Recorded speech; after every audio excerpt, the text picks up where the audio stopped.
The stench hit Jack riven first rot, engine oil, sweat, and the faint metallic tang of old blood. HFY was always like this, a filthy scar carved into the underbelly of the outer systems. But the bazaar tonight felt worse, claustrophobic. Sick, neon signs flickered overhead like dying insects, casting lurid pink and green glows on rusted metal walls and the hunched backs of beings from every edge of the galaxy. Traders barked in a dozen languages. Creatures slithered, stumbled, bartered, threatened. Everything was for sale here, everything. Jack kept his hood low, eyes scanning the stalls with calculated indifference. He wasn't here for spice or weapons or black market cybernetics. He needed a plasma drive. Just one working unit to get. The pale whisper back in the air and out of this hole. One job gone wrong, and now he was stuck on a slaver moon, playing nice with monsters. Figures. He edged past a vendor, selling live xenolarvae in jars, and a drunk mercenary polishing a bloodied vibro axe. A scream echoed from a nearby corridor cut off halfway. No one reacted. Jack didn't either. Then he heard it. A deep, oily voice slithered from loudspeakers farther down the corridor. Fresh stock tonight. Rare genetic specimens. Strong backs. Tight frames, broken wills. Jack's jaw tensed. He didn't mean to walk that way. Didn't mean to look. But his boots moved anyway, drawn by morbid gravity, by the undercurrent of something worse than the usual depravity. The corridor opened into a wide chamber, a pit, elevated slightly, with guardrails and floodlights above. A stage. A cage. A platform where flesh stood on display under heat lamps, in the auctioneer's vile praise. Most of the assets were barely standing. Drugged, limp, collared and bruised, and hollow-eyed. A few blinked slowly, as if through fog. A male caravan. Sobbed. A human girl swayed on trembling legs, and then she appeared. The next lot. Jack's breath caught in his chest. She stepped forward without chains. No collar, no handler. Just walked. Tall, athletic, a living sculpture of crimson gold. Skin like sun-drenched metal. Her hair was a crown of braids looped into warrior knots. Her eyes were molten bronze sharp, alert, aware. She scanned the crowd not with fear, but with judgment. Her chin lifted, her posture unbroken.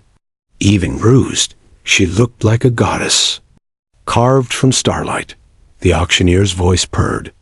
Lot 72, Talaxian female, combat breed, exotic lineage, service-trained, untouched, opening bid, 300 credits.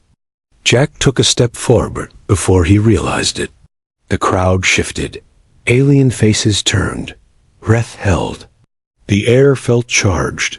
A hand slammed into his back. A scrawny thief tried to cut the cred stick from his belt. Jack reacted on instinct. He swatted the thief away, hand jerking upward. The gavel slammed. Sold to the human. The auctioneer crowed. Jack froze. Wait, what? Laughter rippled through the pit. Murmurs spread. A half-dozen onlookers leaned in, curious. A heavy-set Cornac slapped his thigh and bellowed, "Big spender." Jack's heart sank into his boots. No, that's a mistake. But the woman was already stepping off the platform. Straight toward him. No guard stopped her. No one moved. She walked like she owned the room. She stopped just inches from him, looking up at him with calm, endless eyes. Her voice was velvet and smoke. "My master has arrived." Jack's mouth went dry. "I'm not." Her smile curved soft, secret, inevitable. "You raised your hand. I am yours now." Every instinct screamed at him to run, to deny, to explain. But he could feel it already. A dozen stares watching him. Slavers, bounty runners, thugs, and her. This woman who walked from the cage like it was a throne. If he walked away now, he'd be suspect. He'd be dead. And maybe so would she. So Jack Ryven did the only thing he could do. He nodded once, jaw tight. Follow me. And the alien, who didn't look like a slave at all, followed him into the dark. Asterisk, the metallic groan of the Pale Whisper's outer hatch echoed through the hangar bay as Jack keyed in the access code with a trembling thumb. The panel flickered blue, and the doors yawned open with a hiss of recycled air and engine oil. The faint hum of power greeted him, barely functional, like his sanity behind him. The alien woman stepped onto the boarding ramp with deliberate, almost regal grace. No hesitation, no questions. She carried herself like she belonged here. Jack didn't speak until they were safely inside. The hatch sealed, the outside world locked out. He turned on her fast, voice low and hard. What the hell was that? She stopped just a few paces in, bronze eyes calm, unreadable. You bought me. I didn't mean to, he snapped, tugging back his hood. Sweat dampened his neck. That was a mistake. I twitched. A damn thief bumped me. She tilted her head. The universe does not make mistakes. Jack stared at her like she'd spoken in riddles. Maybe she had. She took another step, just one, but it was enough to tighten something in his gut. You raised your hand. That is all that was needed. He stepped back instinctively, then cursed himself for it. Okay, let's get something straight right now. I don't own you. I don't want to own anyone. This whole thing? It's a misunderstanding. Temporary. She studied him in silence, like she was deciphering a puzzle. Then, softly, I know. That caught him off guard. You? What? Her. Expression didn't change. You are not like them. Jack blinked. Then why the theatrics? Why follow me? Her voice lowered, softer now. Because I was already yours. He stared at her. Something flickered behind those golden eyes. An echo of something old. Something unshakable. Jack shook his head. No. No. This isn't some fate destiny nonsense. You're free, all right? You're not a slave anymore. She looked at him like that was irrelevant. Then where should I go? Jack opened his mouth, then closed it. Where would she go? This moon was a cesspit. If the slavers knew she was off-chain, she'd be hunted again. Turned into real property next time. Or worse. Jack exhaled sharply and scrubbed a hand down his face. There's a bunk. Back left. You can stay there until I figure this out. She bowed her head slightly. As you wish. Jack narrowed his eyes. And stop calling me master. Her lips curved. Very well. He turned on his heel and strode down the corridor toward the cockpit. He needed to get off this moon. Away from eyes. Away from this whole mess. Behind him, her footsteps were soundless, but he felt her watching. Felt her presence trail him. Like heat on his back. When he reached the cockpit and dropped into the pilot's seat, the chair creaked beneath his weight. He powered up the nav system, fingers tapping automatically, but his thoughts spun out of control. She wasn't afraid. She wasn't helpless. And she was smiling when she said he was hers. Jack had done a lot of stupid things in his life. This might just top the list.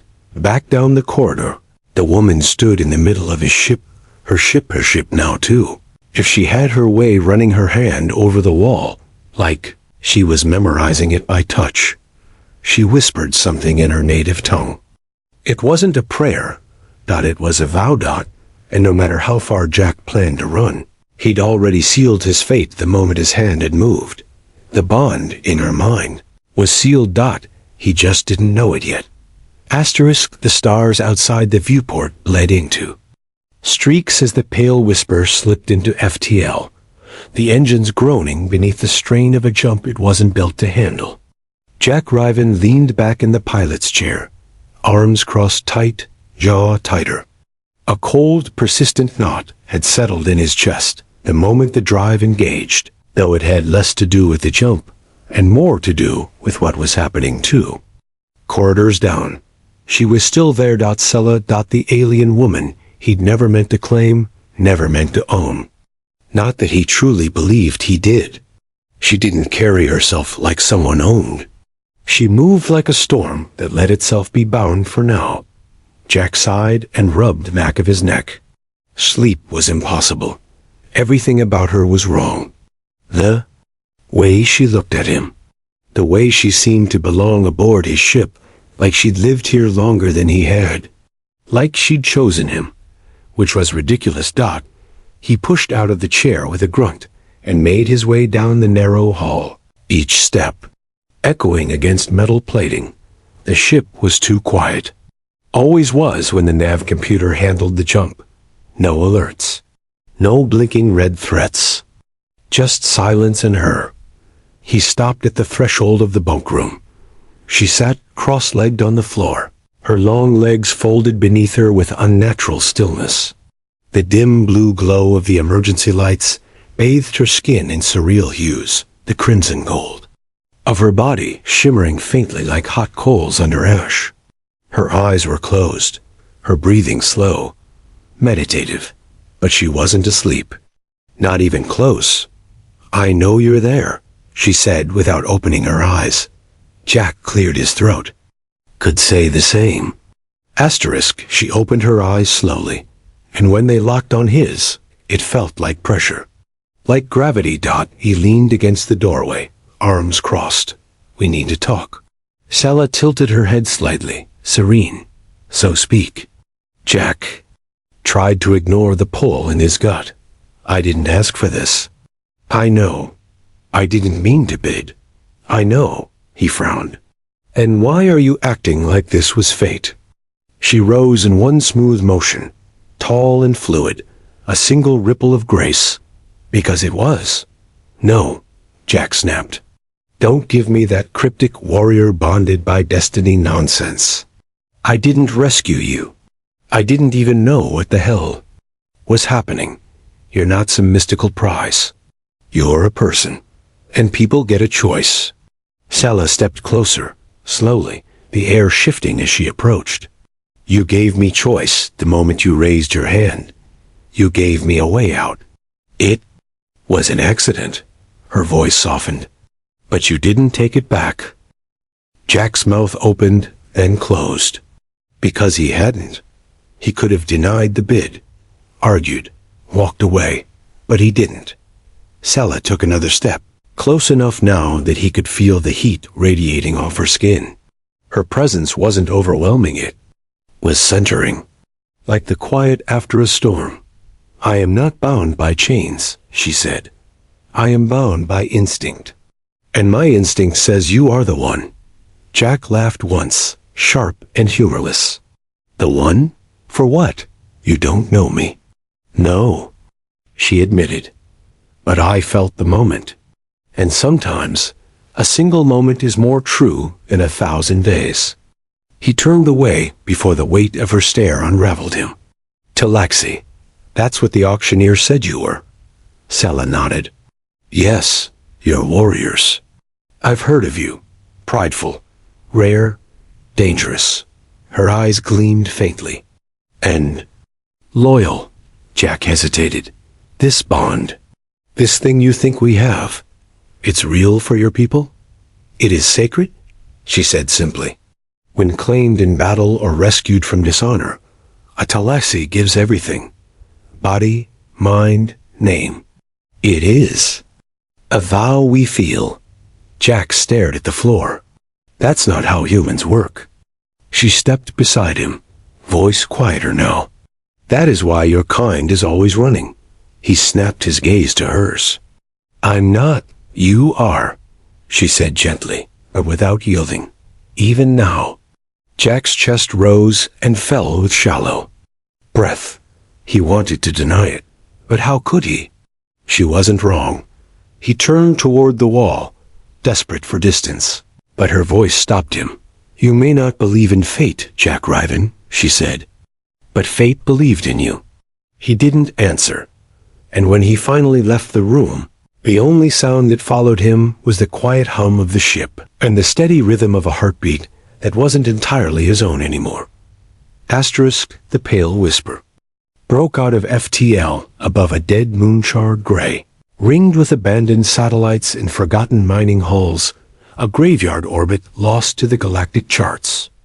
It was perfect.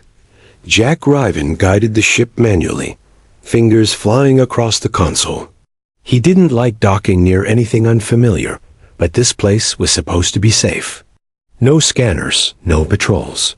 Just static-filled silence and wreckage. Needed a part, an old one. A shield modulator core to replace the one that had fried in the jump. It was the only reason he risked contact. The whisper shuddered slightly as the clamps engaged. Jack exhaled. Quiet again. Still. Too still. Sela was already by the airlock when he turned. She wore a dark cloak over her skin-tight tunic, her long braids pinned up, her golden eyes sharp and alert. "You're not coming," Jack said flatly, pulling on his gloves. "I am," she replied, just as flat. Jack frowned. "This isn't up for debate." "It is." Jack took a step toward her. "This place is lawless. It's crawling with scrappers, raiders, if they see you.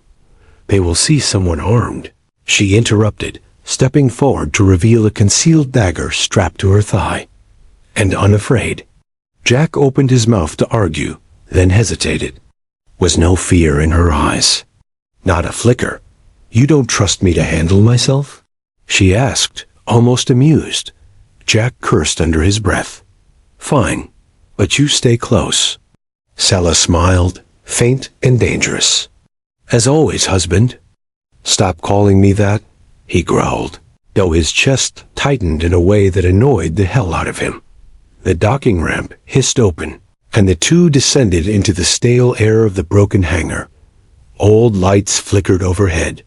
The scent of ionized metal, rust, and grease clung to everything. Broken bots lay scattered, hulls scavenged bare. Somewhere deeper, a power cell hummed. Barely alive, they moved quietly, avoiding the main corridors. Jack led the way with practiced ease, checking every corner, every blind angle. Sela matched his pace effortlessly. They found the parts vendor a squat, many-eyed creature with surgical arms and a catalog of stolen tech. Jack made the deal fast. No questions. No names. They were halfway back to the ship when he felt it, the hair rising on the back of his neck. Trouble. A soft metallic click echoed behind them, then a voice. Well, I heard you bought yourself a queen." Jack froze. He turned slowly. 3 men blocked the corridor. Human. Armed. Not locals. Their armor was too clean. Their weapons too polished. Mercenaries. Maybe worse. The one in front grinned, toothpick between his teeth. "Heard that red beauty with the fire eyes walked right off the block and into your bed. Didn't seem like your style, Jack. Always. Figured you for a loner." Jack's blood went cold. He knew that voice. "Travik," he muttered. "Didn't expect to see you still breathing." Travik's grin widened. "You never could finish a job." Jack stepped in front of Sela instinctively. "She's not for sale." "Good," Travik said. "Because we're not buying. We're collecting." And then it hit him. This wasn't just a bounty. This was a recovery. Someone had put out a hit. Jack didn't wait. His hand went for his blaster. So did Travik's. But Sela was faster.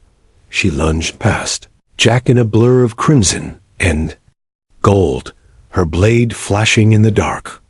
One merc went down with a choked gasp, blood spraying the walls. Another fired missed. She ducked, spun, and drove her knife into his thigh. He screamed. Travik fired once grazed her shoulder. She didn't flinch. Jack finished the job. 2 shots, one to the chest, one between Travik's eyes. Silence fell like a hammer. Sela stood over the bodies. Blood spattered across her tunic. Her breathing steady. Jack stared at her. You were shot. It missed anything important. You didn't hesitate. I never hesitate. Jack moved toward her. What the hell was that? A message, she said simply. Someone doesn't want me free. Jack's heart pounded. Who? She looked at him, the weight in her eyes shifting. Something deeper now. Someone who knows what I am. Jack narrowed his eyes. Then it's time you tell me. Sela nodded once. I will, but not here.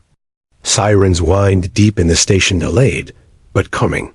Jack grabbed her hand. Let's move. They ran through the dark corridors, past the broken bots and rusted halls, heartbeats pounding. They didn't stop until the whisper sealed behind them and launched into open space. Not only then did Jack look at her again, and this time she looked different, still deadly, still graceful, but something had cracked open inside her, and he was going to find out what. Asterisk, the stars smeared into white fire as the pale whisper cut into FTL again, leaving the ruined station behind in their wake. Jack Riven sat in silence at the edge of the medbay bench, a fresh cut stinging across his cheek and Sela's blood slowly drying on his gloves. The hum of the ship's systems should have calmed him. It didn't. She sat across from him, her wounded shoulder bare under the pale light, skin glistening with the antiseptic gel he'd just applied. The crimson gold of her body shimmered like molten metal, her face unreadable, as always. But her silence wasn't cold, now it was weighted, controlled, like a dam creaking at the edges. Jack leaned forward, voice low. You said someone knew what you were, so tell me. Sela didn't speak for a long moment. Then her gaze lifted, and something in her eyes flickered vulnerability. Not weakness, just ... history. I was not born into slavery, she said finally. I was born into war. Jack blinked. You were military? I was Talaxi Highblood, first daughter of Clan Dezen Kor. We were born with blades in our hands and vows in our veins. Her voice turned bitter. But pride is no shield when betrayal comes from within. Jack said nothing, watching her carefully. My people were betrayed by a lesser house allied with the humans. Promised power in exchange for obedience. Her hand flexed reflexively. They drugged me, took me in the night, collared me, sold me to those who claimed I was too valuable to kill, but too dangerous to free. Jack's stomach turned. How long? 7 years, she said too calmly. They kept me moving. Never allowed to speak my name. Never allowed to fight. Until the bond collar degraded. Until I felt it weaken. Jack frowned. So what changed? You appeared, she said simply. He blinked. You mean at the auction? Sela nodded slowly. I heard whispers of a courier with Federation contacts. A human who crossed slavers instead of working with them. When I was taken to HFY, I knew someone important would be watching the auctions. I waited. And then? Jack stared at her. You let yourself be sold. Yes. To me. Yes. That's insane. It was fate, she said, without hesitation. Jack stood, running a hand through his hair. You're telling me you gambled your freedom, your life, on the hope that I bid on you by accident? It was not an accident, she said calmly. It was a test. And you passed. His laugh was hollow. I didn't pass. I panicked. But you did not walk away. Her eyes pinned him. You never did. Jack opened his mouth, closed it again. His mind reeled. You played me. No, she said, and now there was something softer there.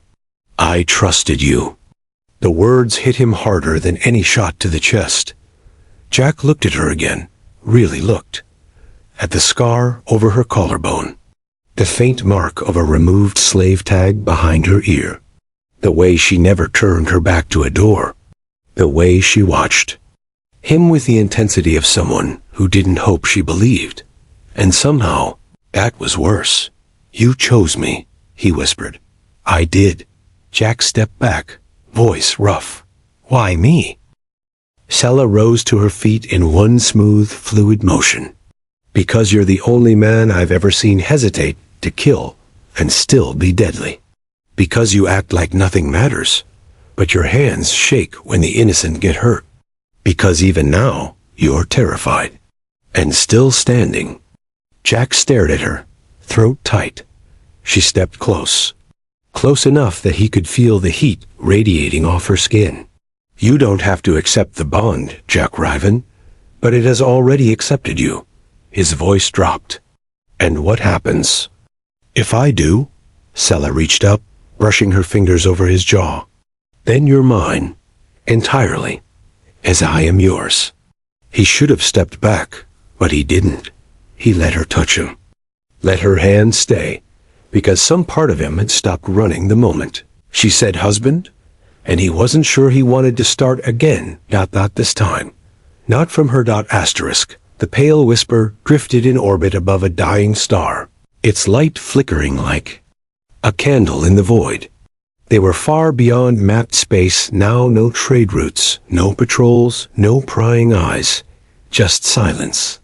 Just two people wrapped in something neither of them could name, not without giving it too much power. Jack Riven stood alone. In the cockpit, hands braced against the console, watching that star pulse in its death throes. His reflection in the glass looked tired, haunted, but something had shifted in his face too. Softer, less guarded. Behind him, the door hissed open. He didn't have to turn. He felt her before she spoke. You brought us here, Sella said quietly. Jack nodded. The core's decaying. We've got 6 hours before the gravity well collapses and takes this system with it. Sella stepped closer, the hum of her presence brushing against him like heat. You want to destroy it. Jack didn't answer right away. Then, the lab's still down there. The one that made your bond collar. The slaver's tech. The research. That made people like you into ... merchandise. Sella's eyes narrowed, but not at him. At the memory. Earn it, she said softly. Jack turned, meeting her gaze. You sure? Her jaw set. I never want another Tylaxi to wear chains. Again. He nodded once. Then we finish this. They descended in silence. The lab was buried deep beneath the planet's crust, shielded by radiation and long-forgotten defense systems. But the pale whisper cut through them like a blade. Jack flew like a man with nothing left to lose. Sella sat beside him, silent, still, but the fire in her was undeniable. They breached the lab's outer defenses, landed hard, and moved like shadows through the ruined corridors. Dust choked the air. Rusted doors hissed open on broken hydraulics. Ghosts of screams echoed in the metal dot, and then they found it. The vault. Rows of shattered bond collars lined the walls like trophies. Data cores flickered weakly, still humming. With code, Jack moved toward the central console, pulling a thermal charge from his belt. But Sella stopped him. Wait. She stepped forward, lifting one of the collars, her old one. It was cracked, dented, the circuitry long dead. Her fingers trembled as she turned it over in her hands. I thought this defined me, she said, voice raw. I thought I would die wearing it. Jack approached her slowly, gently closing her fingers around the collar. You didn't. No, she said. I lived. She handed it to him, and Jack placed it on the thermal charge. They backed away. The explosion wasn't loud. It was final. The vault crumbled inward. Flames licked up toward the ceiling. Every collar, every chain, every cursed piece of tech gone by. The time they reached the whisper, the planet had already begun to shake. Jack gunned the engines, pulling them out of the gravity, well, just as the world split open. The dying star swallowed it whole. No evidence remained. Only them. Hours passed. The ship drifted again in quiet space, its hull still warm from the escape. Jack stood outside the medbay, his back to the wall, heart pounding harder than it should have. Not from the explosion. Not from the escape. From her dot, she emerged from the shadows, hair damp from a sonic shower, wearing one of his shirts and nothing else. The collar hung loose around her neck, her choice. No longer a tool of bondage. Now ... something symbolic. A reminder of what was broken, and who had helped her break it. Jack swallowed. "You're not sleeping?" She walked to him, bare feet silent. "You didn't kiss me after the fire." He blinked. "What?" "In Talaxi culture," she said, stepping close, "after a shared kill, after freedom is taken together, there is always a kiss. It seals the bond." Jack chuckled softly. "That's some old warrior tradition?" "No," she said, eyes gleaming. "It's just what I want." Then she kissed him, not rough, not savage, but slow, deep, like drowning, like a tether being formed with every second. He kissed her back harder, and somewhere between her breath, on his lips and her body pressing against his, Jack realized something terrifying. He wanted to belong to her. They stumbled back toward the bunk. Neither said a word. The bond needed none. The fire in her hands, the way she touched him, possessive, reverent, told him everything. Jack had fought his whole life. For control, for freedom. But now? Now he gave himself willingly. And when he whispered her name, Sella, against her throat, she moaned like it was a prayer. Later, lying tangled in sheets and sweat and silence, she pressed a hand to his chest. "You're mine now," she murmured. Jack closed his eyes and smiled. "Yeah," he whispered, "I am." The end.